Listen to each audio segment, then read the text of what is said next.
That's the bike ride we're doing pretty much. Oh, well. Yeah, literally straight. It'll be similar to this. Yes, That's pretty impressive. Yeah, it should be good. There's gonna be. I think there's around about 10 of us, but it's quite interesting. We everything we do with the podcast, with the charity and all, it's all about getting construction workers out and then embracing the sports side of things, and then for the fresh air and the community it builds.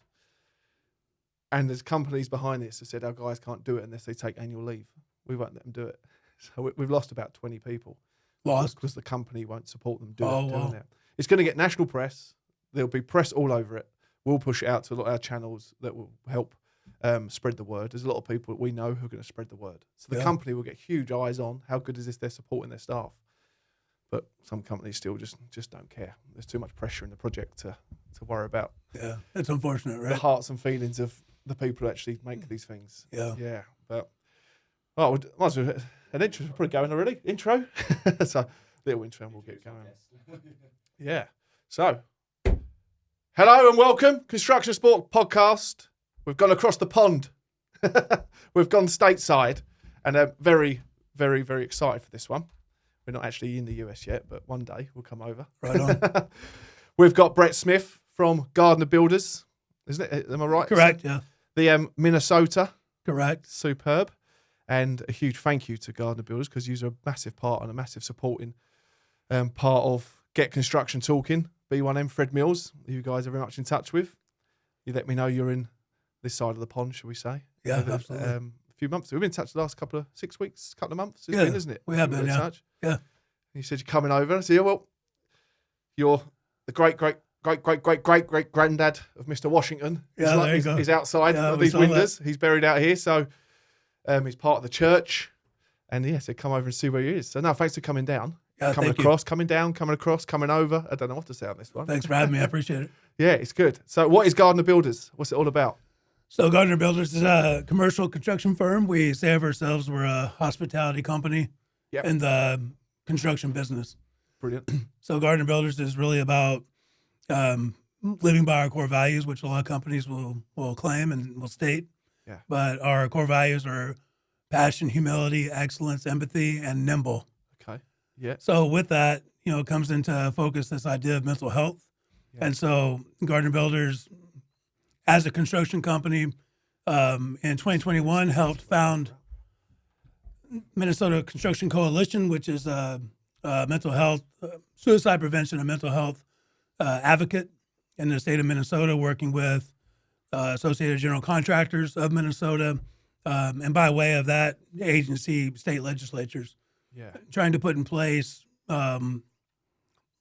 laws and or conduct that benefits the mental health space specific to construction. Yeah. Are you battling with that, the law side of it in the US at the moment in terms of changing laws around employment? It's really the idea of you just touched on it a moment ago. Construction workers work and put in a lot of long, hard hours. Yeah. And so when we take into account mental health, we often want to look past that, right, for the sake of production, for the sake of the living we're all earning. Yeah. And so I think at the legislative level, a lot of it is really just trying to be mindful and bringing awareness to the fact that working conditions, while certainly fair and favorable in a lot of ways, are still hard. Mm-hmm. It's hard work, physically strenuous and time away, depending on the nature of the project or job you're working. But legislatively, it's a lot to do with awareness. Yep, and changing. That's kind of, as we mentioned as well on the way here, isn't it? The world is seeing the same issues, isn't it? What's interesting? Yeah, so it is interesting. I commented on the way over here then, both last night, or yesterday evening, and this morning, just the number of construction workers I had observed. My eye is drawn to those with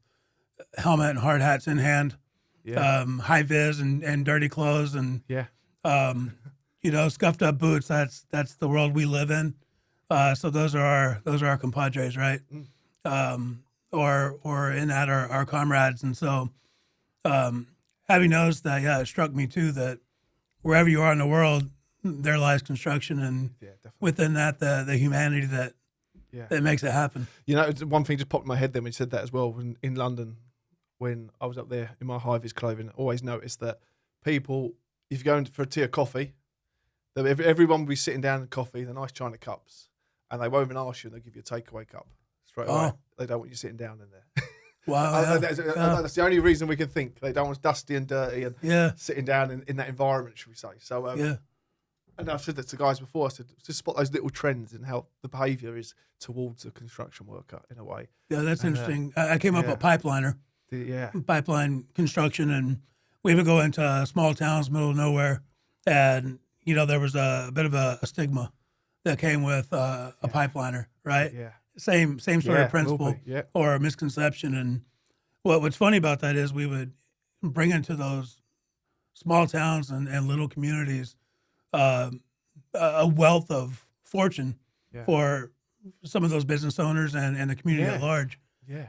And often we would find ourselves being endeared by the community after being given a chance to prove that we're not scum. We actually are, are high caliber people who function well in society, right? They done that in Scotland. We went on a rally up to Scotland last year, drove up there, and the site there was social housing. So there was all people in the community who, I would say social housing, pretty much the house is paid for by the state. They're not in a position where they can afford a house of some description, or they need support in a way, so they get given the right to have a house under state kind of money, funds.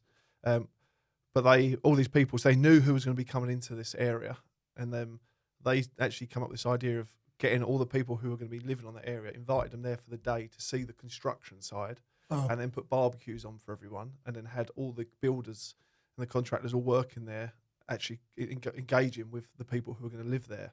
And these construction workers ended up taking these people around the houses and showing them, this will be your bedroom. And they were only kind of half built as well.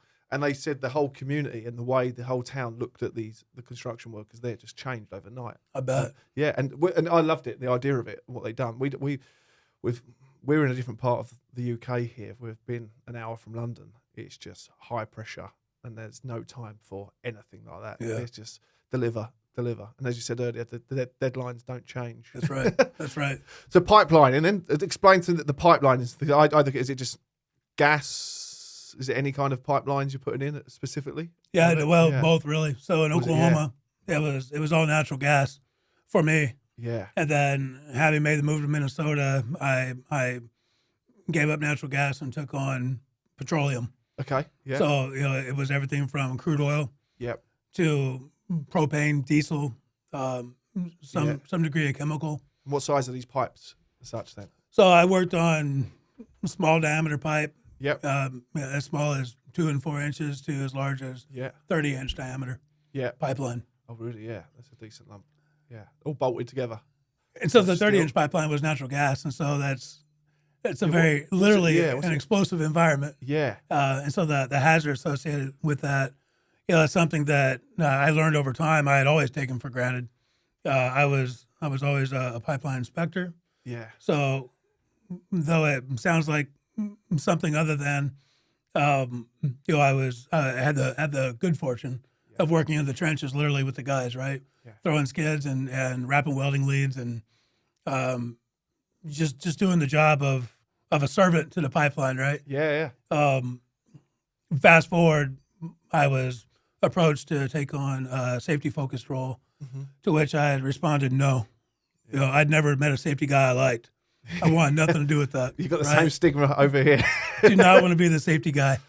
Yeah. So said no, and then was approached again. And at the time, I was relatively new to the company, having just moved to Minnesota, and felt that I couldn't say no twice. Yeah. So I took that on, and so here I sit today before you at Gardner, Global Safety Director.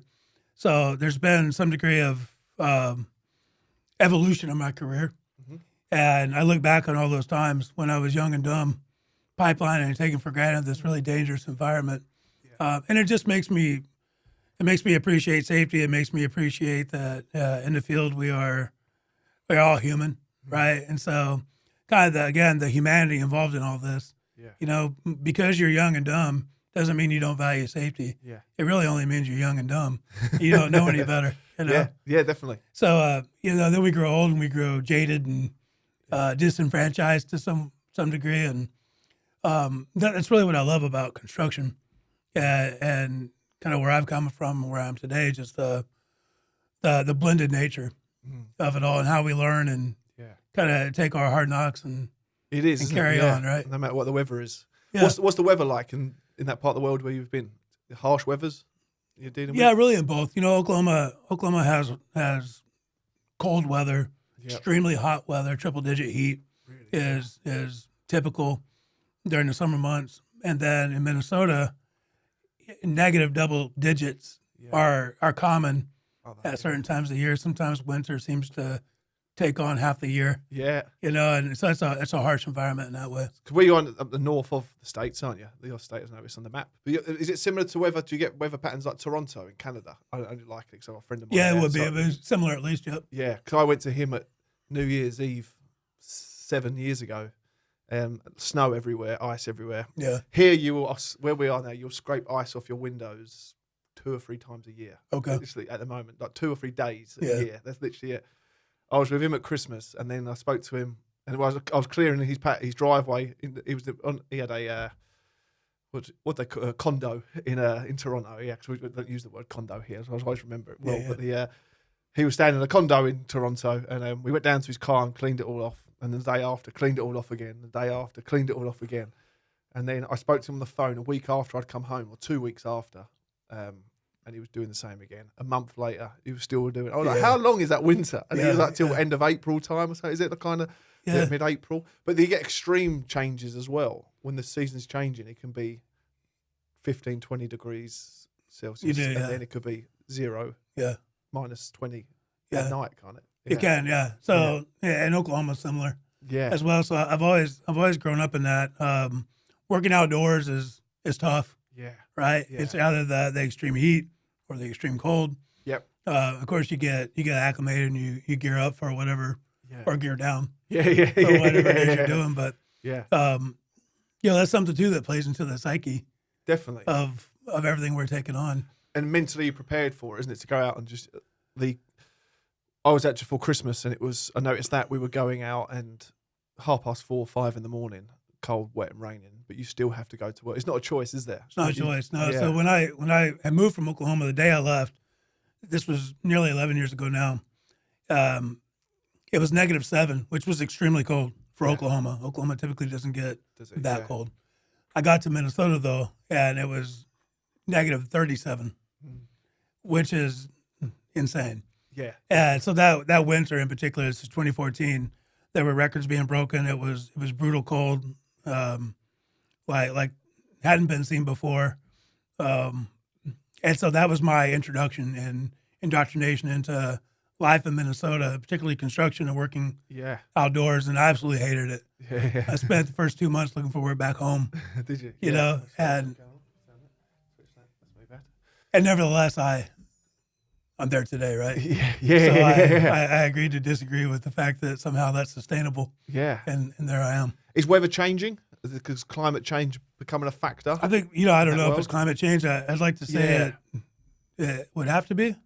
And I know historically, when you look back over decades and decades preceding us, what we think must be record breaking today, you'll find that even if it was a record that was set maybe in the 1930s. Yeah. So I think there's truth to the adage that there's nothing new under the sun, right? Yeah. What we experience today in some form has been experienced somehow in yesteryear. Yep. In days past, but last winter, very mild, very little snow. Yeah. In Minnesota, which is kind of unheard of. Yeah. So, is it global warming? Is it cyclical? And we've seen it sometime definitely in years past. I don't know. Yeah, I'm confused with it all. And like I say, just modern day media is very different these days, isn't it? So that can be turned on its head. Yeah, you'll want to believe one or the other. There was one actually, I was listening to a podcast this morning with a lady psychiatrist speaking to a guy called Jim Hamilton, who's a big rugby player over here for Scotland. He now does a lot in the media for rugby, and he's got his own podcast as well. And whilst I was in the van out this morning, I was listening to it. And this lady was actually going on about the cycle of children's behaviour and what we're all fearing our kids growing up now with screen time and all this.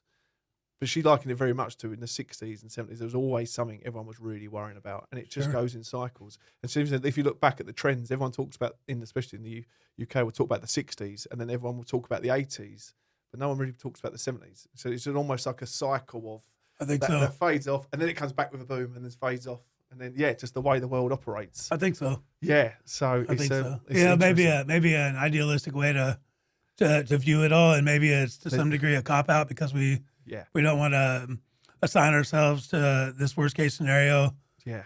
Algorithm that's playing out. It's actually that. It's just thinking there is hope. There is hope. Something will happen. Yeah. Going back to the pipeline. So how long would a pipeline be when you're on a project doing pipelines? So we when I moved to Minnesota, the pipeline system there, the infrastructure covered 5-state region, and then Texas as well. Yeah. So as I took on my role there as inspector and certainly in safety, I covered that 5-state region. Yeah. Which was everything but Texas. Yeah. And so a lot of windshield time, a lot of time on the road. Yeah. And while I wasn't necessarily a guy traveling so that I was away from my family in 200 some odd days a year, which I know to be true to pipeline in many respects. That's what people are doing, is it? They are. Yeah. So and I think in construction, maybe in general. Yeah. Certainly in pipeline, I would work with guys who were trackers, and so within the pipeline world, there are tools being run in order to detect anomalies in the pipeline. That's all part of the integrity of the pipeline and remediation work that's being done. Yep. Dictated by FEMSA, which is essentially federal, called Department of Transportation, but specific to pipeline. Okay. Yep. And so that being said, and I won't bore you with the acronym, it's FEMSA. That being said, but different than maybe what we associate that with. So with that being said, I would encounter guys and work with guys who were away from home 280 some odd days a year. Yeah. And I think I have it tough at that point in time, away from home 30, 40 days at a stretch, and then I'm home again. And it's only gotten progressively better as I've aged, and my kids have grown up, and I've had it good in that way. But, thinking about that, I know that construction is incredibly difficult. Some of us have it quite good. Yeah. And so it's So was you away for a lot of time when your kids were young as well? I was, yeah. So my son was, my daughter was 4.5. My son was a year when my wife began staying home.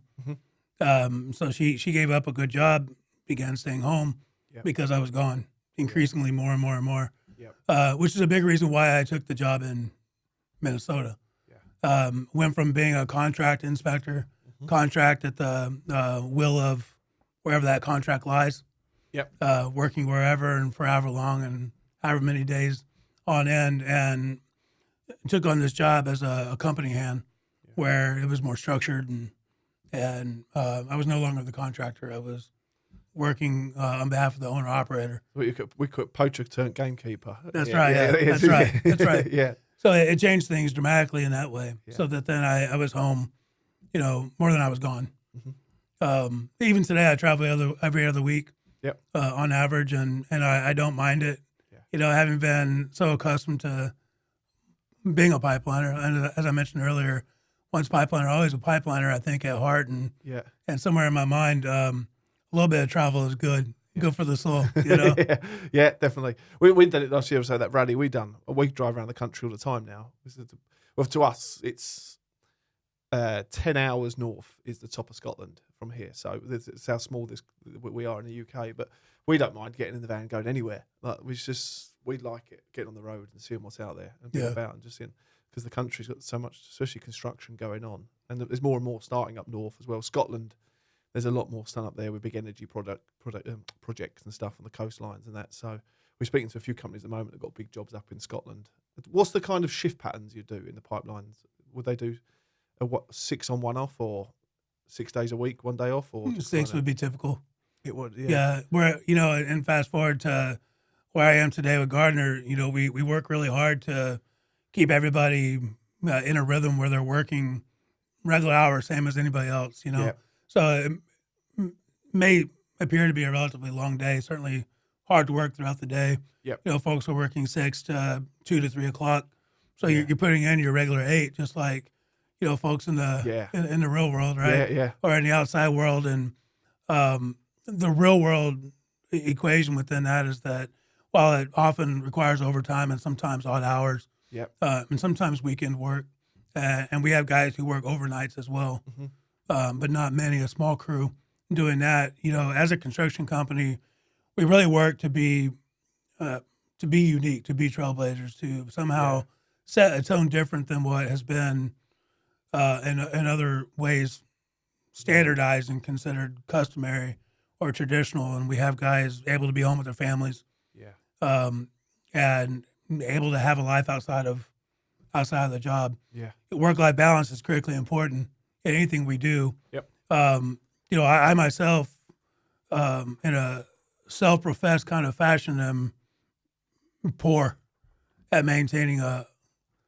positive work-life balance. It's tough. Yeah, and so a lot of what I'm doing next week is really meant to somehow rebalance a lot of that. Rewire my brain. Yeah. So you open to talk about that? Is that cool? What we do next week? Yeah, and I hardly know what I'm getting into. Yeah. But yeah, I certainly don't mind talking about it. Yes, it's a retreat up in Lincolnshire. Yep. Yeah, as we know. Yep. How do you guys call it? Lincolnshire? What do you call it? I would say Lincolnshire, but I'm from Oklahoma, right? So you say, So Yeah. I was thinking that actually. It's now said. Yes, it's like a week-long retreat to go and just give up technology and embrace the great outdoors. I suppose, yeah. So my family is telling everyone it's a wellness retreat.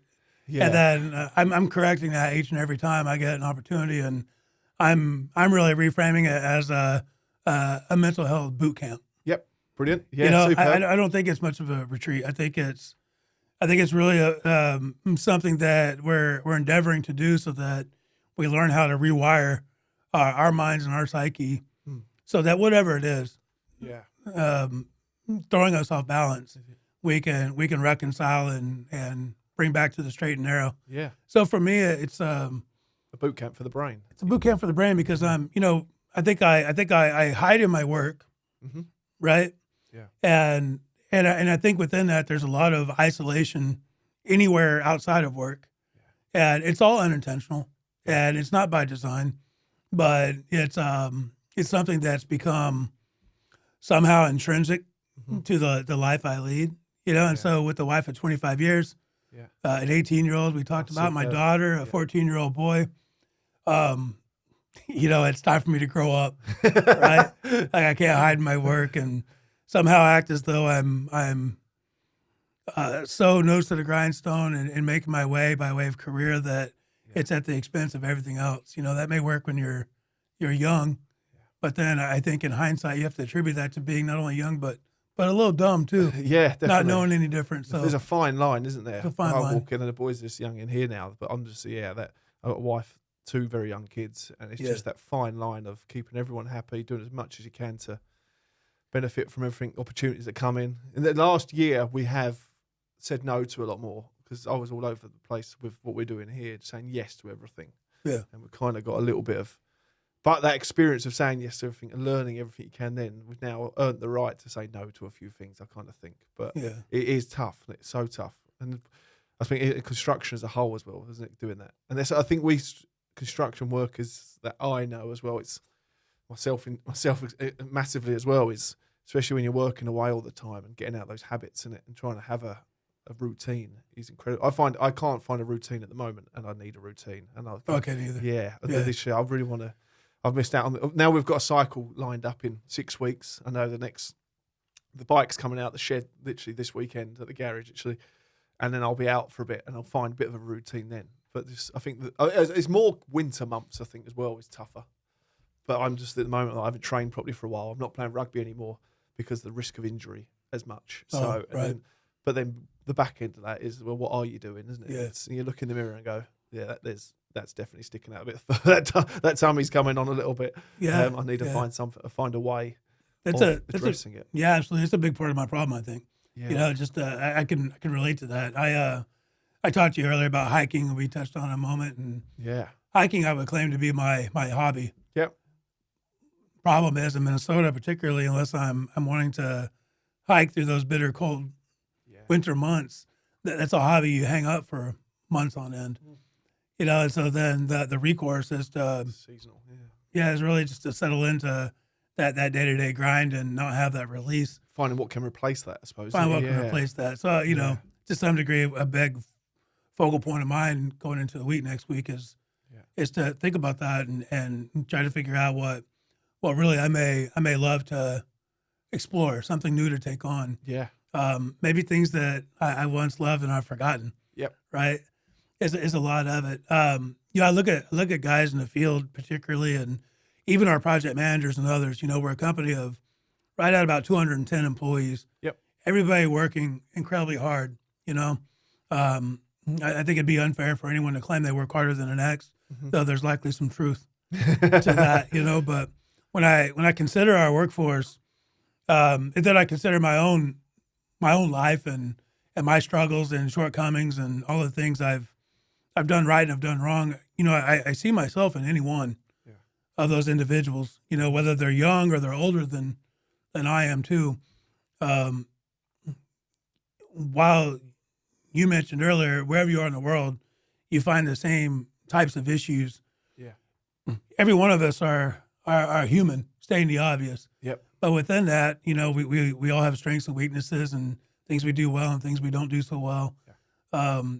Some of us are cool and some of us are not, right? Yeah. But that's the makeup that really paints the picture for us as to how we see ourselves within our companies, among our trade partners, and throughout the industry, you know, at large. And when you slow down, you just consider it for that, and then you think about the importance of taking time and talking to one another, having conversations that are meaningful and intentional, and kind of creating those moments, you know, in life, and shrink it down from there, and even within our day to day. Yeah, it's so crucial to our well being, and yet being in construction, you know, we're answering to others, and schedules dictate what we do and how we live our day to day and our work. And I don't think that clients are any less mindful of our mental health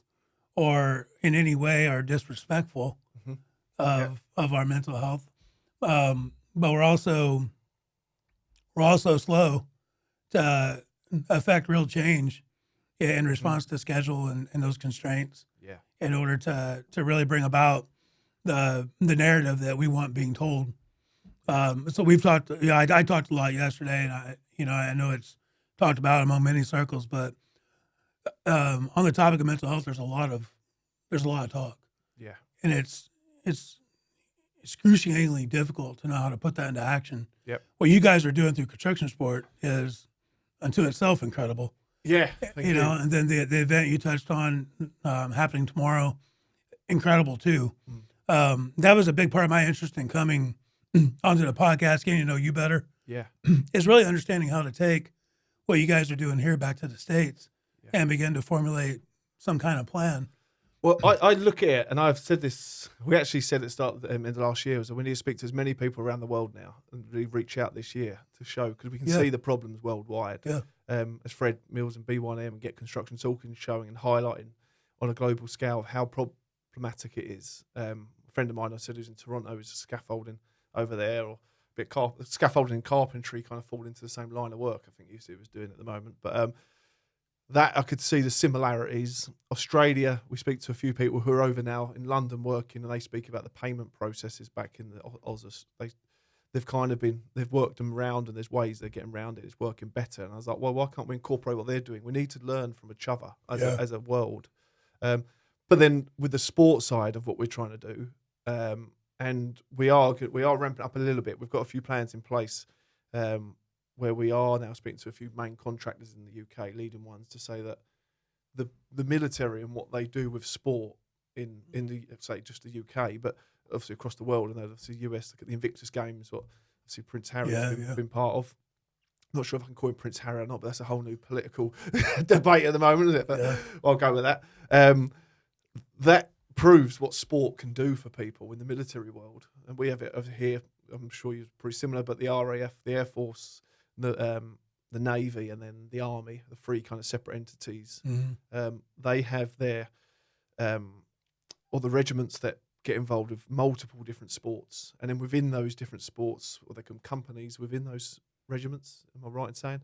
The companies within those regiments will have teams, and they will funnel into a better team, more elite kind of style to play for the regiment. And then the regiment will then go ahead to play for the Army, and then the Army will then play against the Navy and then the Royal Air Force. And there'll be punch-ups all day long. There's a lot of it, but the competition between them three is so healthy and so good for the bigger picture. But then they have the combined services as well, who will come together as the British kind of defence, and the guys that are representing the best of the three all come together to represent that sport, and then they'll go and play again over to the US, I suppose, and across the world to represent. But what they're doing, they're representing sport, but they're doing it to represent themselves and the regiments they're part of and the people they are and their nation. And I look at it in terms of, why can't we do that as construction? We've got just as many people, if not a hell of a lot more, I think, in the construction sector in the UK on the ground, as in serving personnel.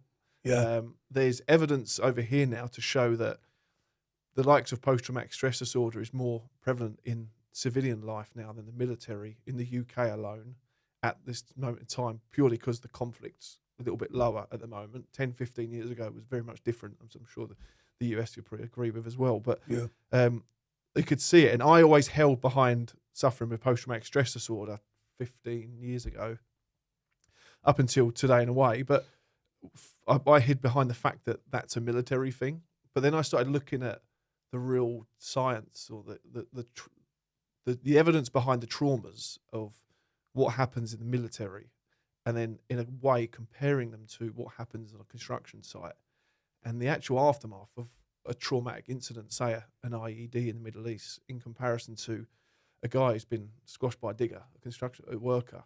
Yeah. The outcome's very similar, and there's people losing limbs, there's people losing lives, there's witnesses to them, and there's people suffering with PTSD and all that from just on-site stuff. And that's when I just like, it's a very different world in very different media lights.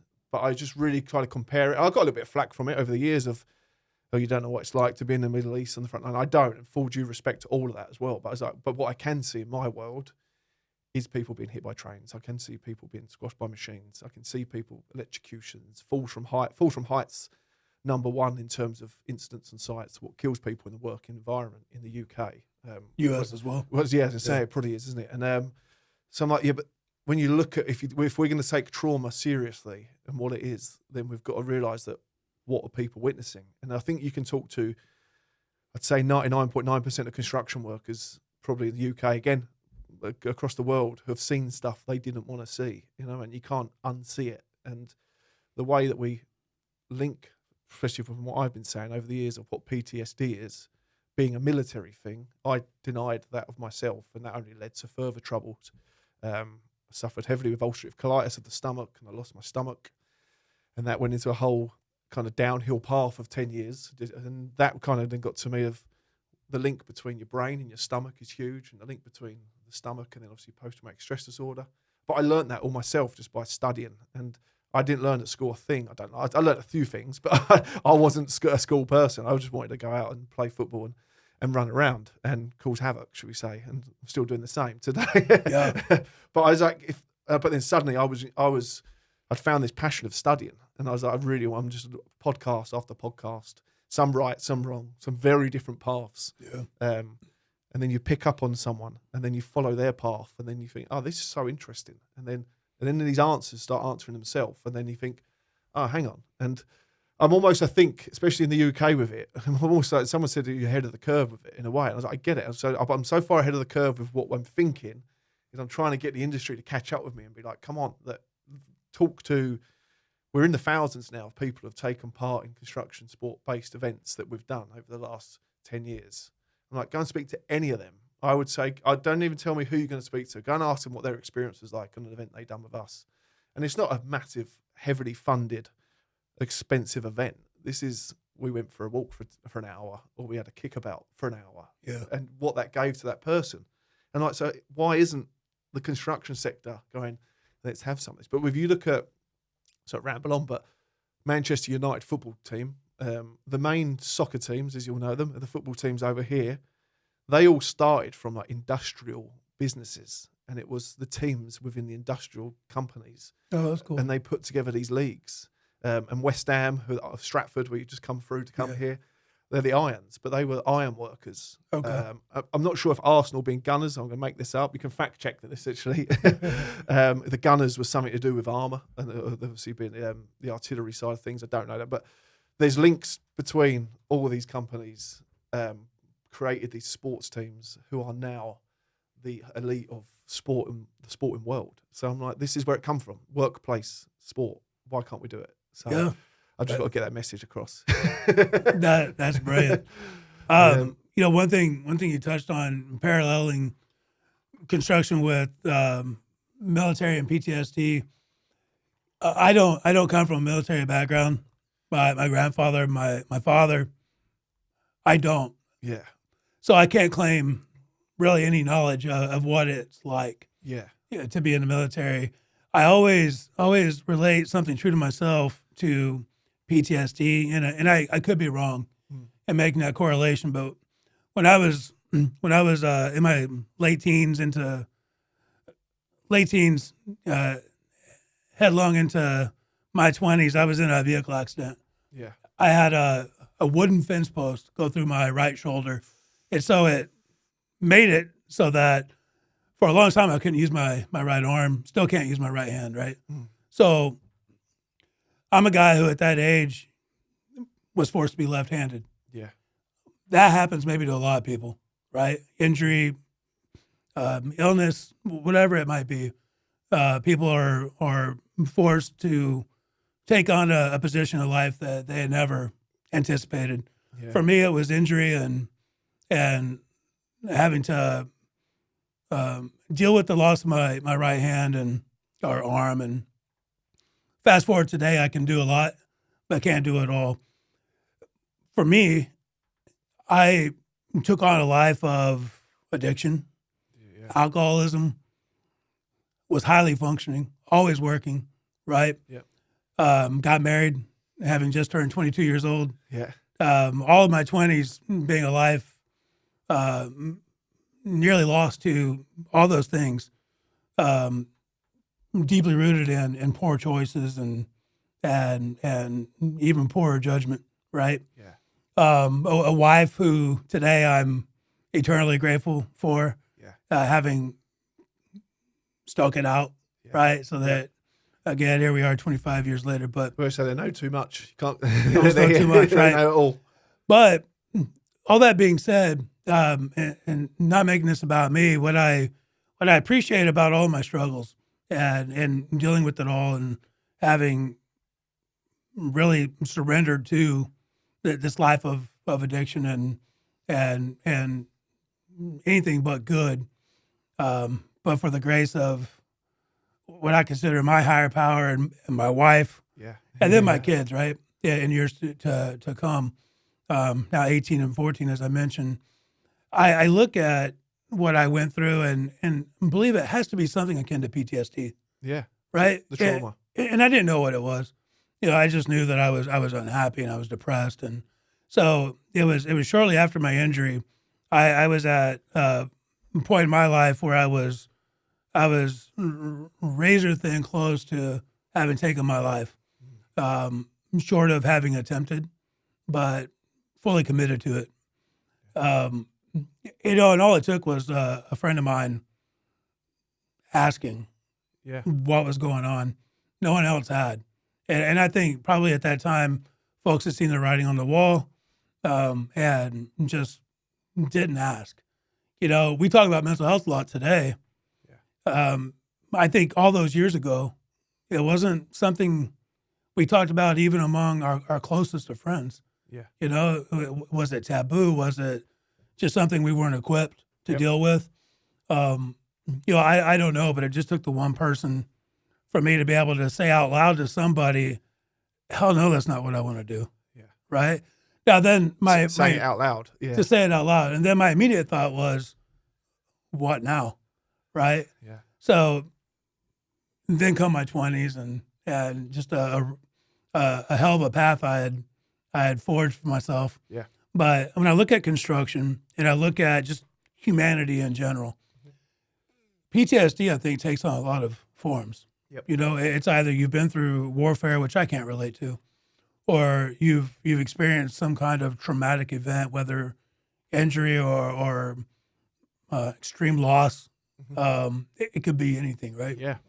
I think it's important as we look at our teammates, our peers, and others, just in the world around us, let alone within our industry. Yeah. I think it's important just to understand that we don't know someone's life. We don't know the path they're walking or the shoes they feel. We sometimes have this sense of being all-knowing because we too have lived. Yep. But we don't know. And it's hard in construction. I think that's where it comes full circle. It is hard in construction to be intentional in the moments that you hope to create, in the conversations you're having, because it's so fast-paced. It truly is. Yeah. And again, it doesn't matter your role, whether you're an owner, a project manager, Yeah. safety director, laborer. It doesn't matter. You're all trying to constantly keep up with that same fast pace. So we talk a lot about why it's meaningful and should matter, does matter, where we want to be intentional, and then we immediately lose sight of that because we're racing. Yeah. Right. And so I talk about all the talk we're engaged in and how hard it is to put that into action. You know, again, coming back to where we were just a moment ago, I know that I can be inside my own head so much of the time because I still haven't really processed whatever this is for me. A big part of why next week to me is meaningful. Yeah. And why I'm hoping often process is something I'm doing with intention that's well aligned with the man I hope to be. So I'm 47 years old. And at 47 years old, I can still say there's hope in the man I ought to be. Yeah. Right? Yeah. Definitely. I'm not there yet. But I think in my role today, not as global safety director, but as leader among our company, or within our company and among our industry, it's supremely important to me that I somehow get a hold of myself and be the best version of me I possibly can be, because I really want to be that for someone else. Brilliant. That's not something I had in my life necessarily growing up. You know, I had examples that I could seek out and somehow pursue, but I didn't have that kind of conviction, right? And so I would unknowingly flounder, be left to my own devices, in which case I was poorly equipped. Yeah. And then it's a lifelong of that, right? Yeah. Is that part of the learning of it, isn't it? To Yeah, find absolutely. That, isn't it? That's what I'm saying. 100%. Maybe you're 47 years young, shall we say? I think so, right? You're just coming into it. So now you know that's, and yet we've all only got one shot at it, haven't we? That we're aware of. Yeah. We've got one go at it. Yeah. Let's do it all. Yeah, that's right. And I think that changes as well when the family comes along, as there's other purposes for you, isn't it? There's people that need you more than maybe you need yourself then, isn't it? Realising. There is, but then that doesn't mean you got it figured out. Yeah. Either, right? Definitely. So again, 18 and 14, and here I am trying to figure myself out. Yeah. Let alone guide them in the proper way and be the example to them. Definitely. So I think a lot of this is, really so that then when I return home, there's just this brief moment in time, having been a new lived experience for me that I hope I can somehow translate into my family first, our company at Gardner Builders, our trade partners, making the industry something better than it's traditionally been. While it's been great, we all hope for it to be somehow better. Mental health being a central part of that. Yeah. But we've got to be not righteous, but versions of ourselves that we ourselves can respect Yeah. and honor, right? Yeah. And for so sure. when we're in our own heads and we're dealing with whatever the trauma or baggage or BS is that we've brought along the way, that's, you think about it as a leader, that's unfair Mm-hmm. to others. But the beauty in it all is to be vulnerable and to own it and to say it out loud, like we're doing here, Yeah. and not hide behind that. So then not hide within your work Yeah. and all the things that really sidetrack us and derail us in life. Unbelievable. We is reflecting straight back on the first walk we ever done when we walked Crossrail, the railway. Crossrail is basically for the stateside listeners, I imagine. Yeah, the big railway line was the most recent underground station run from Reading. Comes overhead, goes under London, through, stops at multiple stops, and it's an air-conditioned underground train station, underground line. There's not many of. But when we were walking on that, one of my colleagues, one of my friends, mates, who I'd been with for 4 or 5 years, his little boy had been unwell for 4 or 5 years as well. For most of the time I knew him. And he'd been in and out of Great Ormond Street, what's like the #1 children's hospital in London. And he had problems, I think his hips or legs, I can't remember exactly what it was. But he opened up about that, and he literally said, the walking for 3 days, at the end of it, his boy was at the end, and he broke down. He was there, and his wife was there.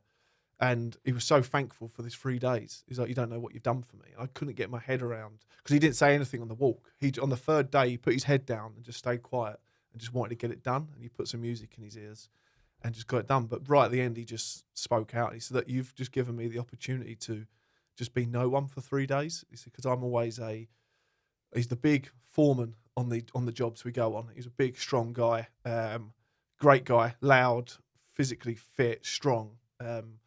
You wouldn't take a punch off him, put it that way. He was the macho. He's an absolute stereotypical man on the railway. Yeah. But then he said that same person he is on the job, he is exactly the same person at home in front of his kids and his wife. He's that tough guy who's keeping family on check, in line, bills paid, roof over their heads, and he works on the railway. What's most of the time 6 to 7 days a week. It can be nights or days, and they're pretty intermittent as well, so you never really sleep properly.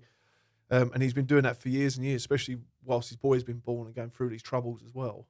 And he said, I've not had since his boy's been born just 3 days to be no one. And he said that there. And he opened up about that, and we learned so much off the back of him sat at the end of the walk. When we went back to work, you could understand the way he was and who he was at work so much better. And you knew when to poke the bear and when not to poke the bear, in a way. But then from that day, I was like, Christ, I've been working with Christopher now 5-6 years, however long it was. And I had no clue. But in that environment of work and pressure, you have no time to learn. It's hard, you have no time to learn who each other is, unless you create the opportunity to have that time away from the pressure. And again, that goes back to, I think ours is like creating opportunities for construction workers to address their mental health. And I think it's tough to do that when you're in the fire, isn't it, basically? It really is, yeah. Did you see a lot of links, obviously, when you had your accident with your shoulder, then the addiction and trauma, the addiction come on from then, or the troublesome times was post that trauma? Yes, I think, as a kid, I was enveloped by an environment that was likely something pointing to later issues, but it was really nothing that reared its ugly head, so to speak. Yep. Really until after. So it goes on beyond before that, So the trauma brings. But I can't say it's solely based on that. Yeah. I took on a life of partying once I graduated high school, and that was all in fun. Yeah. Right. And it was off the rails a lot of the time, but it was nothing like it would become. Yeah. And I don't know that it would have become what it did had it not been for my accident and the trauma. Yeah. Only because it was never dark before. It was dark after, right? And so it wasn't for the sake of partying and having fun and that kind of release. It was an escape. Yep. And so it was something I think altogether unlike what I was doing before.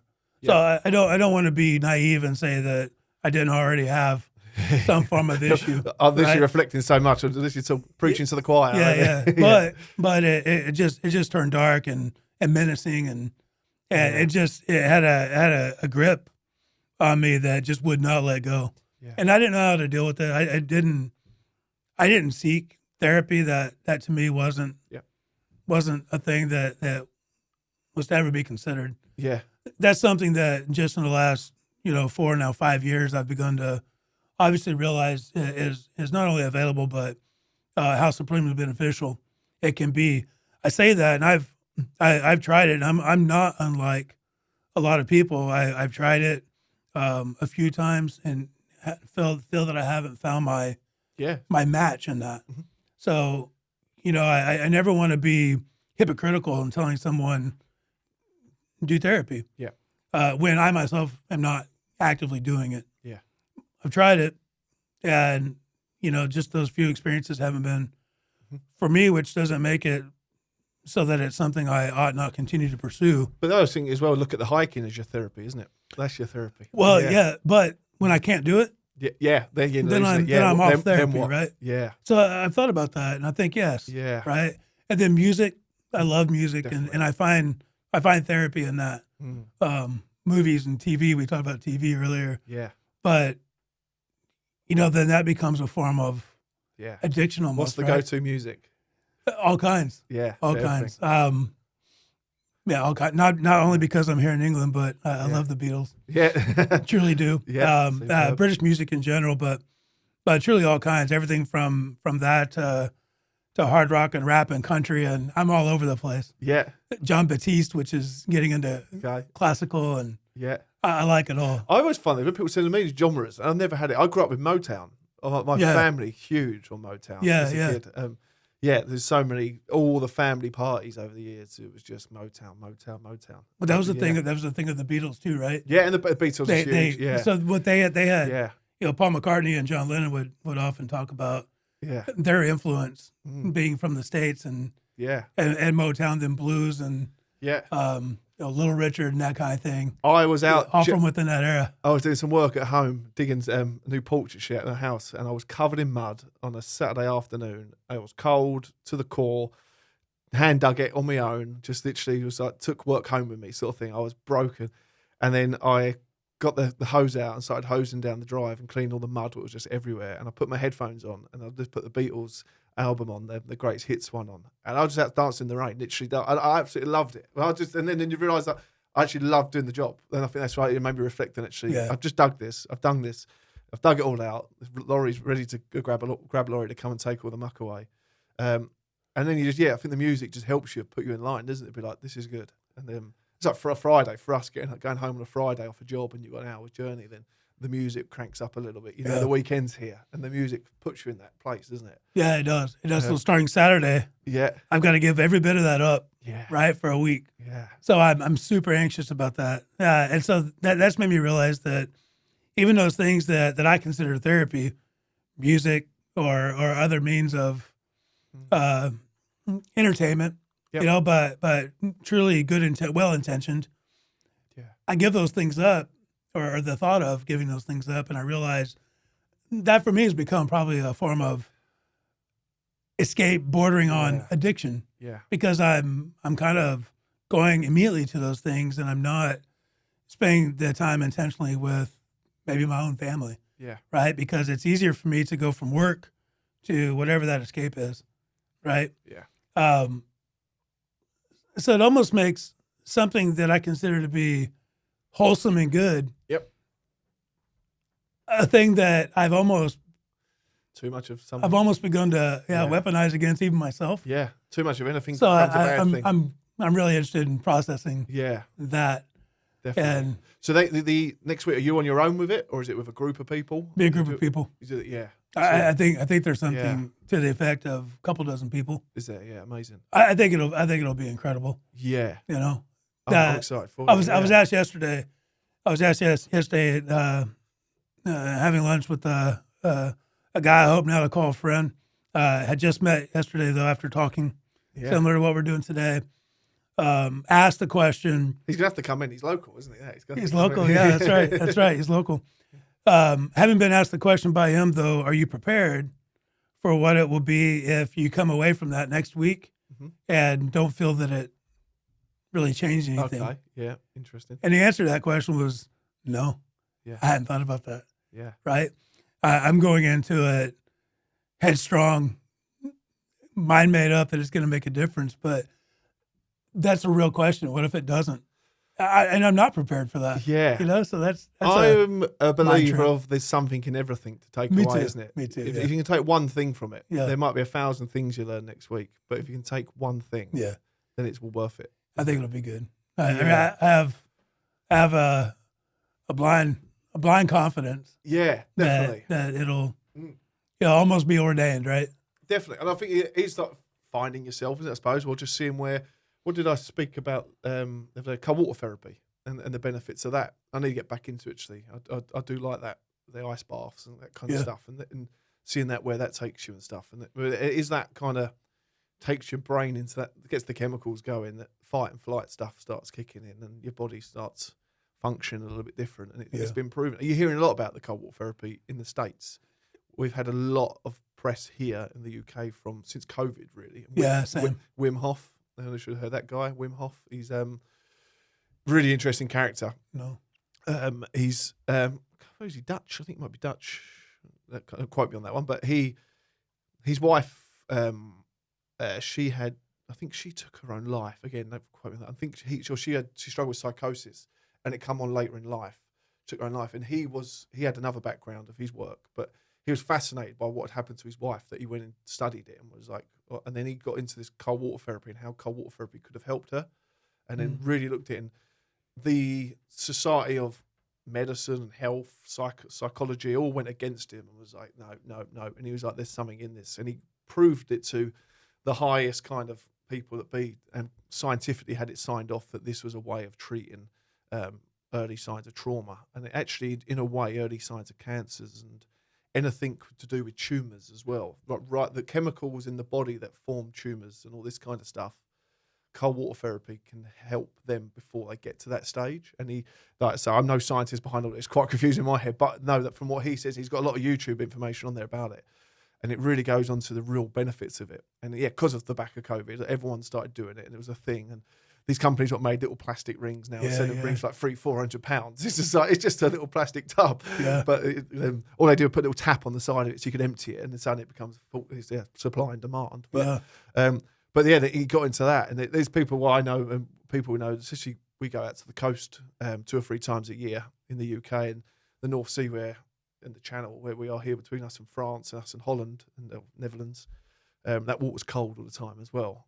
But there's people out there every morning, no matter what time we go of the year, there's a select kind of group of elderly pensioners actually all come down to the water in the morning and they swim in the ice cold water every single morning, every day of the year, and they go out and do it. And they live longer, they live healthier, and there's all this stuff behind it of how they live and how the cold water does it. But it's a tough gig to begin with, but when you can kind of get into it, and it's all about the breathing patterns.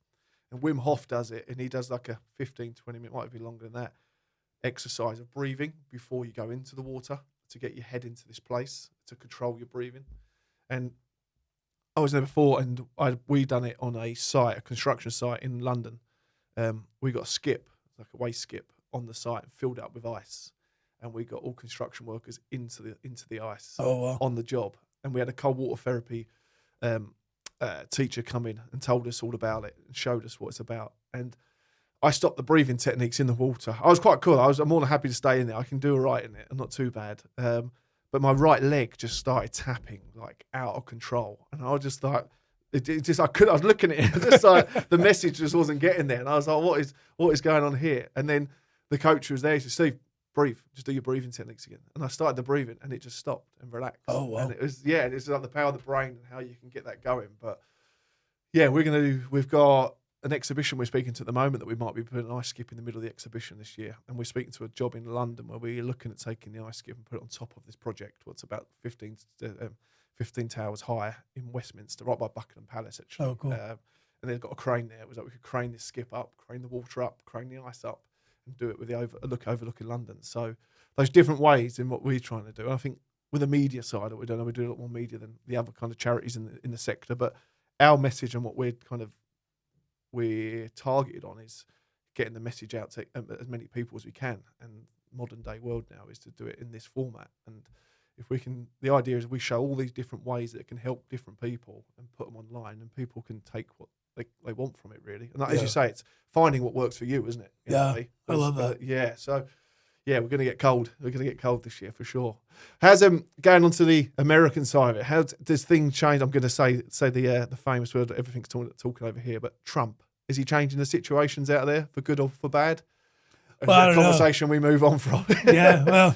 I'm not terribly political, but that conversation came up yesterday, and where I really touched on it was with respect to DEI. Yeah. So we had talked about that, you and I, earlier just a bit, but that is something that is changing. Yep. And so it's changing in a way where some companies will continue to honor DEI and nurture and facilitate those programs. So while companies will continue to honor that, there are other companies that immediately said we're repealing those programs.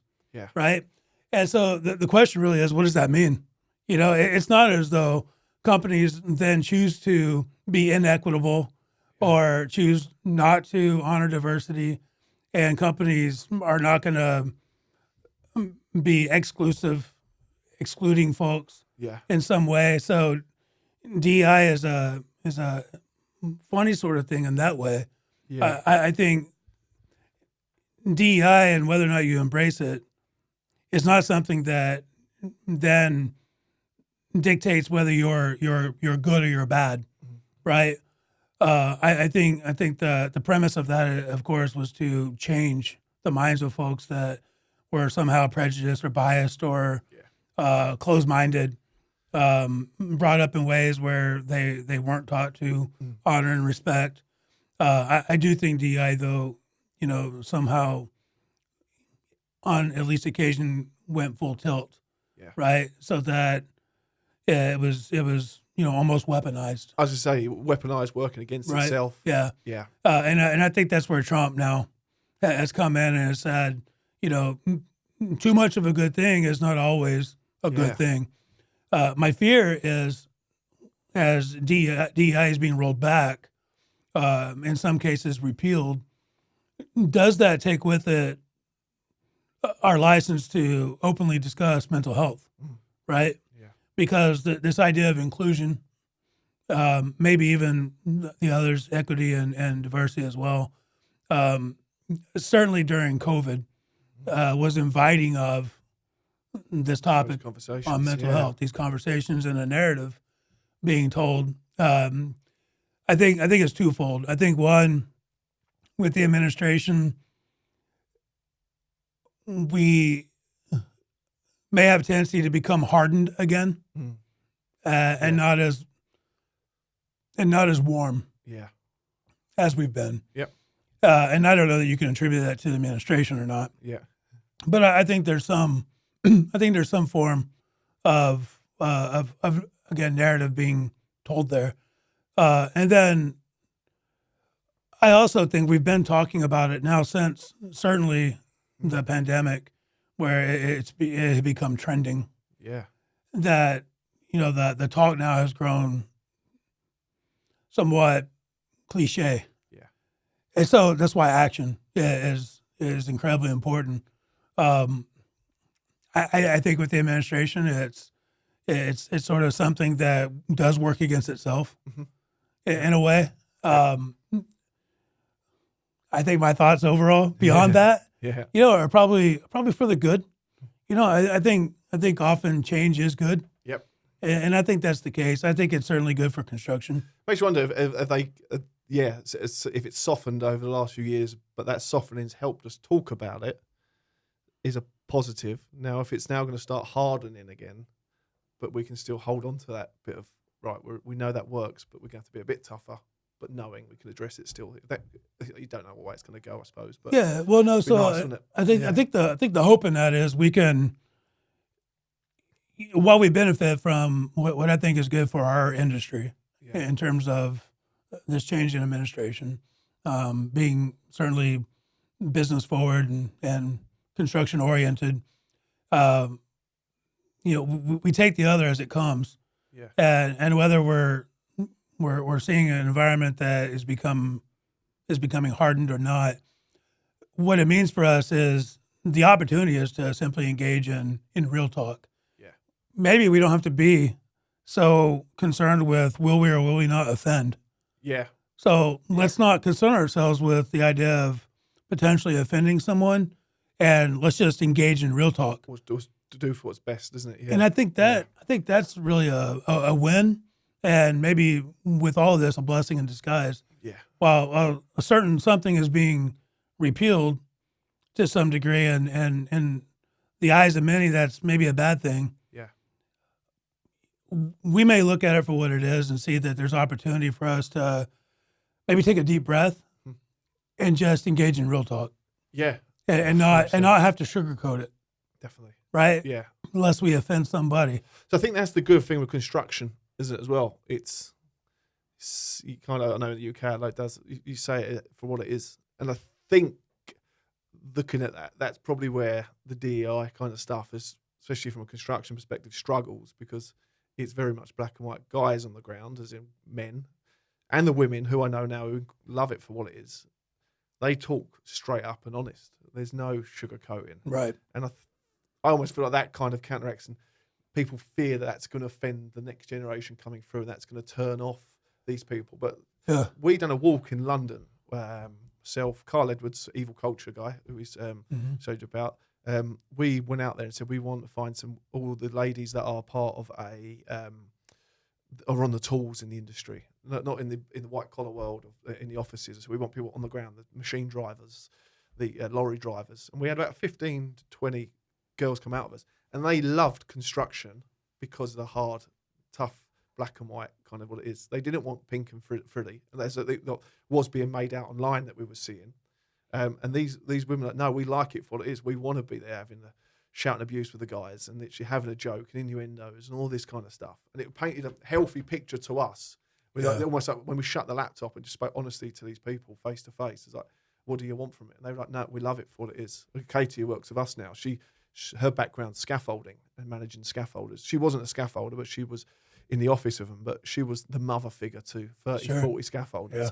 And that she come into this environment, and her ears have heard a lot worse. And she's brilliant. This is what it is. If I want the best for the guys I'm working with, I need them just to let me know what's going on. Don't sugarcoat it. And I think maybe, I don't know, but when it comes to suicide and things like that, is it because things are sugarcoated that we're not actually realising, fuck, we didn't get to the core of that?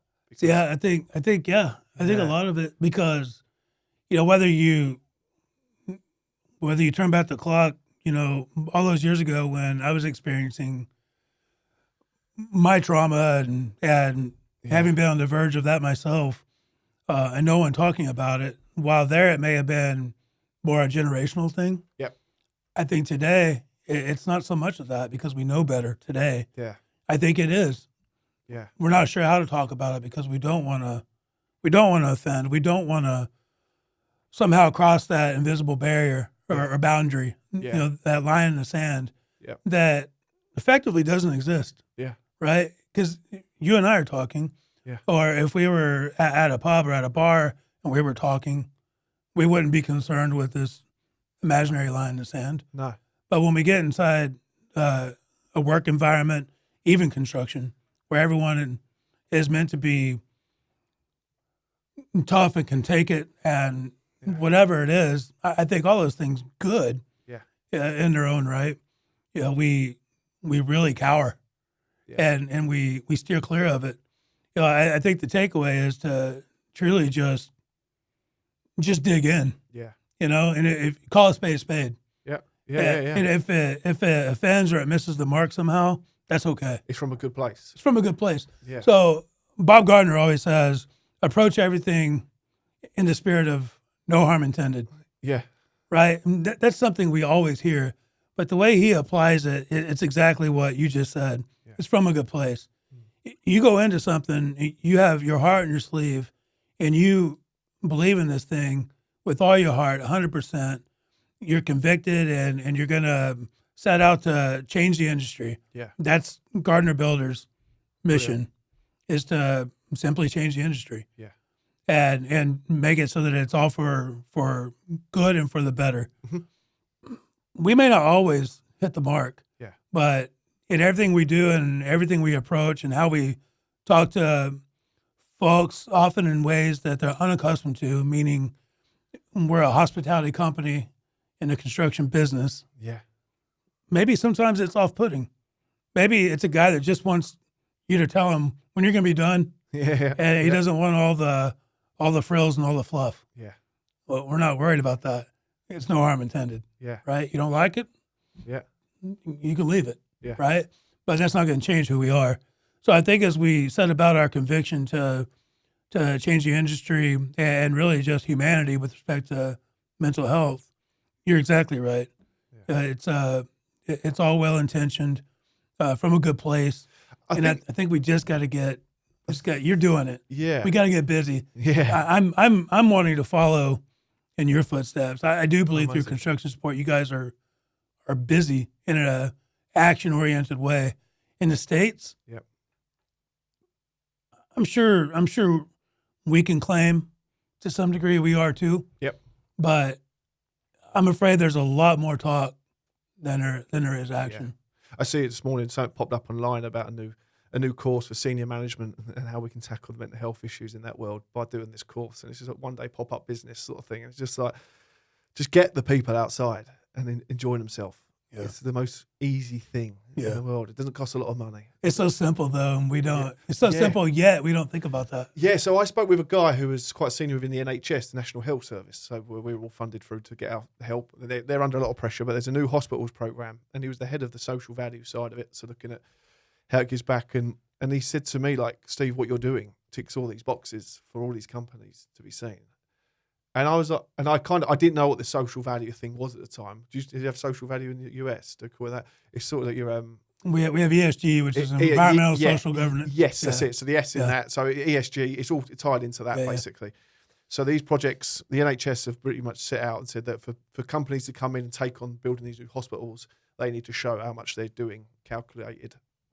And he said to me, what you're doing, he'd watched this program that we were on, found out the one that Fred actually watched, and said, literally, what you're doing ticks all these boxes for these companies in a really good way, and all this. And I was like, and I was banging my head against the desk really. I was like, yeah, but what I'm doing, I said, I find it's so hard what I'm doing because it is so simple for people to do. I said, I'm just this random construction worker who's trying to get people to have a kick about, like try and commercialize that or make that into a way that can support us as a charity, even as a business or whatever. Like there's nothing in it, but there's mentally, and we know there's so much more of it, what can help us. And his word to me was like, Steve, just think no matter your down days and when you think negative about it, just remember you are the only one doing it. And I was like, on the scale that we want to. And then that just hit me then. I was like, you're bang on. I am literally the only one who's pushing this. Now, we're speaking to Hinkley Point, the nuclear power station, was one of the biggest projects in Europe at the moment. And then Sizewell, the other one, what we're doing the bike rides from. I had a talk with them last week. I said, you've got 14,000 workers on site, all of them working remotely, a lot of them working remotely away from home, or from all over the world. I said, have you got anything with the football teams and that kind of stuff that you do there, just to get people doing stuff and active? And the words were, we used to, yeah, but it just kind of died to death. And I said, well, did the person who run it, did they have a day job as well? Yeah. I went, that's the problem. This is what we're seeing is the industry's too high pressured for someone to take a voluntary role on and manage it because they've got too much on their plate. And we actually see that across the whole leadership of the construction sector now. The people not getting political, but the people who run the industry from the very top and liaise with government, they've all got day jobs as well as trying to lead a whole sector. So there's no independent people. Yeah. They're all CEOs of major tier ones as well. So where the conflict of interest is there, it's quite, they apparently that doesn't happen up that level. But there's a whole new ball game. Yeah. But it's just like these people can't act on this mental health and suicide problem down here because they're trying to run a business that is under so much pressure and has got so many shareholders demanding results. And this is a long-term solution that we've got that can help with the long term, but they need short-term answers, and it's hard for them to get that measurement out of a kickabout, and that's this kind of locking horns out that way. But yeah, we're finding a way, but the message is getting across the pond now, and we're over here and we're over there, and it's going to be. I think. Yeah, I'd tell you, our rugby team are keen to travel at the moment. They keep on asking for a tour. And if I say to them, we just need to find, we said it before actually, one of the guys went, why don't we go South Africa, Steve, on tour? I was like, I'm sure we can. He said, just find a sponsor just to fund it. I was like, I'm sure there will be a company out there brave enough to donate £100,000, say, to take 40 construction blokes across the world. I said, could you imagine the PR, what could happen with that company? Absolute carnage. As much as I'm all for it, I was like, that's going to be a tough ask, that one. So we might have to fund it ourselves, That'd guys. be incredible, though. Yeah, it would be, 100%. Yeah. But what's next on your guys' agenda then? Where you going with it? Just kind of get around there, banging the drum and trying to adapt with the times. Yeah. So a couple of things. I had spoken last year at an event, which was a first for me. Yeah. Specifically on the topic. And so we're hoping to really, in my role, my role has changed. At the beginning of the year, my role effectively became Global Safety Director, which really doesn't necessarily mean a whole lot more than Safety Director, right? But in essence, the spirit behind this is really forward-looking, so that within my role, our hope is that I'm able to get much more intimately involved with our trade partners, Amazing. Our subcontractors, and really, invite them more into this initiative and formulate real structured partnerships with them. Yeah. So that, we're pooling resources and we're reaching greater numbers and broader audiences. Again, it's forward thinking. It may take a better part of the year. Yeah. It may come about in a really quick sort of fashion. Yep. But a lot of that was spurred on by having spoken last year to a group of people that had signed up for this topic, mental health. Yeah. Probably didn't know what they were getting into. Yeah. Because the talk that was given was quite specific to my story and how I've been able to kind of translate that into what we do within this industry and just sort of surrounding our day to day. As a company, we had helped to found what's called the Minnesota Construction Coalition, organization made up of multiple general contractors, service providers, and nonprofit agencies focused on suicide prevention and mental health in construction. Yeah. And working legislatively and in other ways. But and if I mentioned that earlier, I apologize. That's cool. But that's still a focus of ours. But with that, we're really trying to broaden our horizon as we partner with other organizations. One of those being SAVE, and I don't want to misrepresent it, but again, the acronym rolls right off the tongue. I believe the Suicide Awareness and Voices for Education. Oh, brilliant. Yep. And so, partnering with them, we're looking to possibly take on something as simple as a 5K. Yeah. So touching on getting folks outside, but rather than focusing on the construction worker alone. The event really is meant to be designed so that it focuses on the family, so that we're reaching beyond the worker and really trying to reach out and have some sort of meaningful effect on the family too. So the 5K would be, the employee, their families, their children, strollers, and dogs, right? Yeah. For all we care, right? Yeah. Bring everything with you, the entire household, everyone's family. Yeah. And that being the point, that's something that, if the model is right, we'd like to take somehow, on a nationwide basis. Yeah, brilliant. That may or may not land in the end. But I think that's where we are as a company, is to take what we've been doing, the coalition, working through those existing partnerships, but really trying to work more hand in hand with our trade partners and pull those resources together with what we've done to really equip ourselves and look bigger picture. We focus so much within our own four walls, Yep. and then within the Twin Cities, which is St. Paul and Minneapolis, local Minnesota, that I don't know that we even have effectively reached our own office in Milwaukee, a neighboring state, Yeah. right? So to think about that and to think about what it means to go global, which for us may have been the states alone, but maybe from today forward, Yeah. there's even greater opportunity to bridge one continent Yeah, for to sure. the next. And I think that's The world's a small place with the world of media now, isn't it? I think that's an amazing opportunity, and I do think we're in a position as a company, in a position of some degree of influence. Yeah. We just have to harness that and be intentional. That means we got to take time. Yeah. We have to slow down and even pause at certain points. I think the inherent design to my role is to take on more of those intentional moments, Mhm. while others carry the torch. Yep. That I've carried for Yeah. X number of years. It's no credit to myself, right? I would fall flat on my face if doing this alone. Yeah.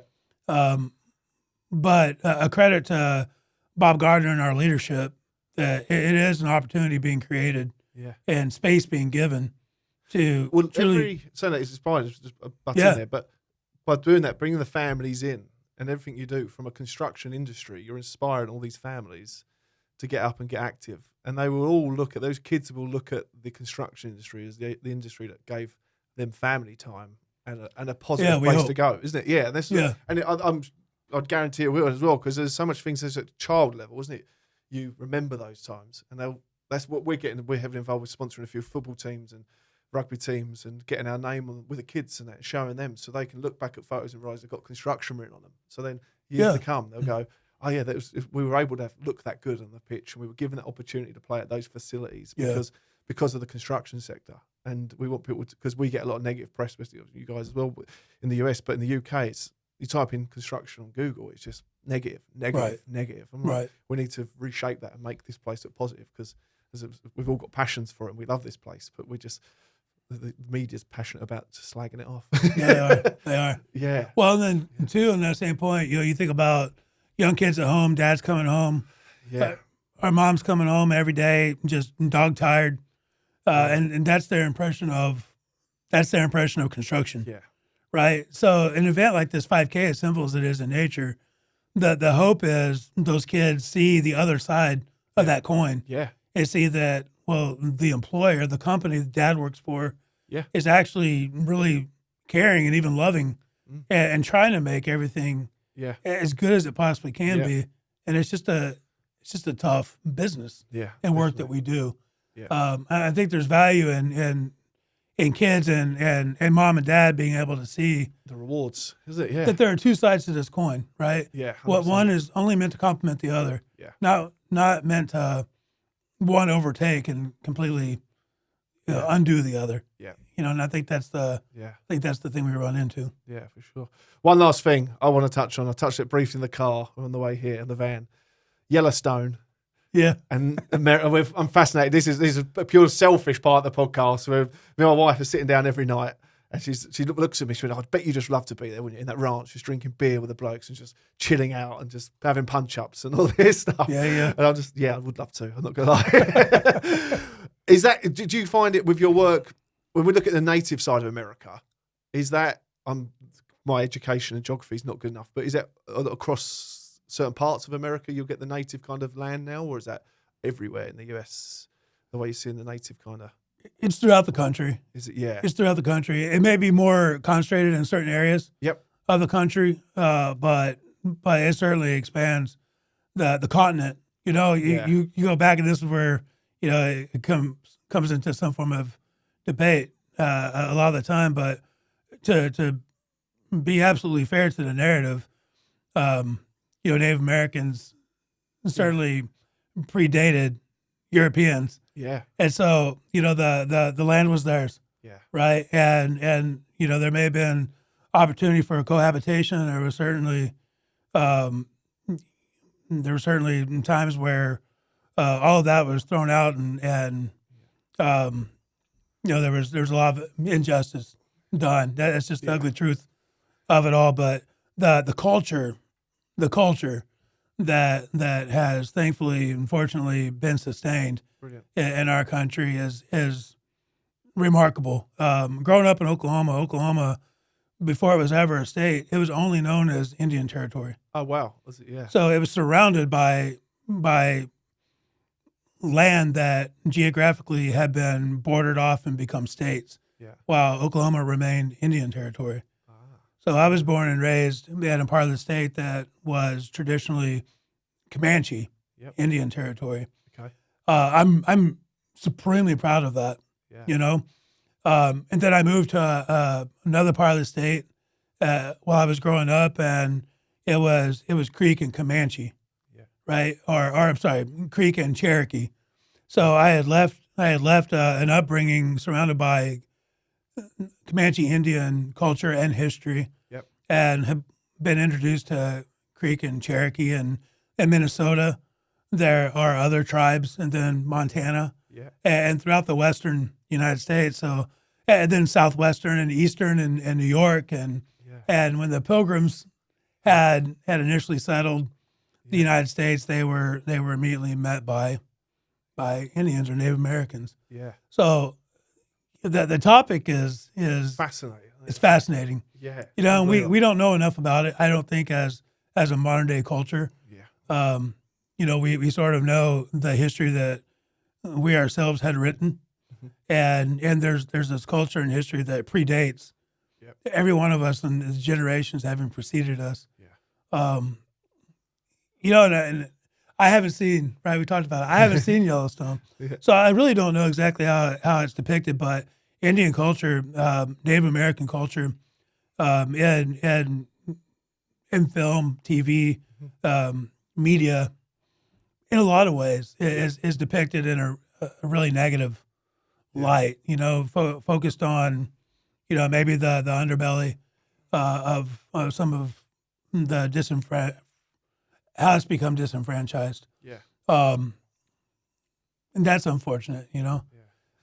Growing up more, intimately within that environment, it goes back to the same thing we've been saying.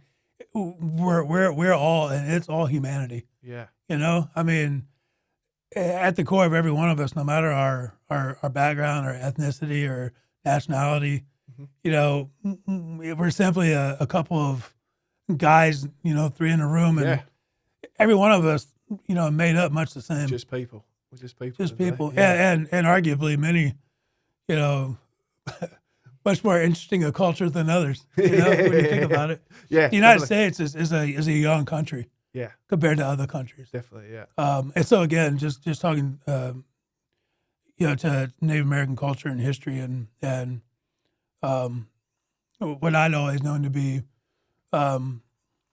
the Indian population, just something really to be admired. Yeah. It's the real America. The real America. It truly is, right? Yeah. It truly is. Before there was ever the West being settled in the Western frontier. Yeah. And everything that Yellowstone. Yeah. Touches on to some degree. There was a world already in existence. Yeah, because we'll not give it all away, as we've seen all, but I saw this whole world of the Native Americans, the Indians within Yellowstone at one stage. Then actually started to think they were almost building with the cowboy side of it, because the cowboys wanted to keep the ranch. The natives wanted just to see the land there, even if it wasn't theirs. But then it was the city workers, us bastard construction workers coming along to turn it into cities. And then they were, the Indian culture were kind of like, that we got to be with them, the cowboys on this one, because they want to keep the land as it is as well. And if they lose this battle with these multi-millionaires coming in from New York or these states, big city state, or whatever, they're like, we'll lose it completely. And it got me looking. And so we're doing HS2, the high-speed rail line in the UK, what's gone across a lot of historic land, and a lot of people were up in arms again about it. We walked that was a 120-mile line. We walked it a year and a half ago. And we thought we were protesters when we walked from job to job because we had backpacks and trainers on. And people thought we were protesters. And we were like, no, we're not. We're just literally here. Can we have a coffee? That's all we want. But you could see, and now watching Yellowstone to myself, I'm reflecting on what we are as construction workers and how it's been looked at from the other side of the coin, really. Interesting. But it's education, isn't it? Because there it's it's the same thing. The idea of the money being funneled out west, similar to what you were just touching on. I think it had an effect in two ways. One, it was something that encouraged partnership. Yeah. So as to cohabitate. And really make something good of it all. But then there's the greed that then would follow. Yeah. And it soured the idea of partnership. And I think oftentimes, unfortunately, pitted one against the other, which fast forward to today, it's no different than the culture and the society we take on today. Yeah, it's just got different names to it. Whether it's political or it's the neighborhoods we grow up in.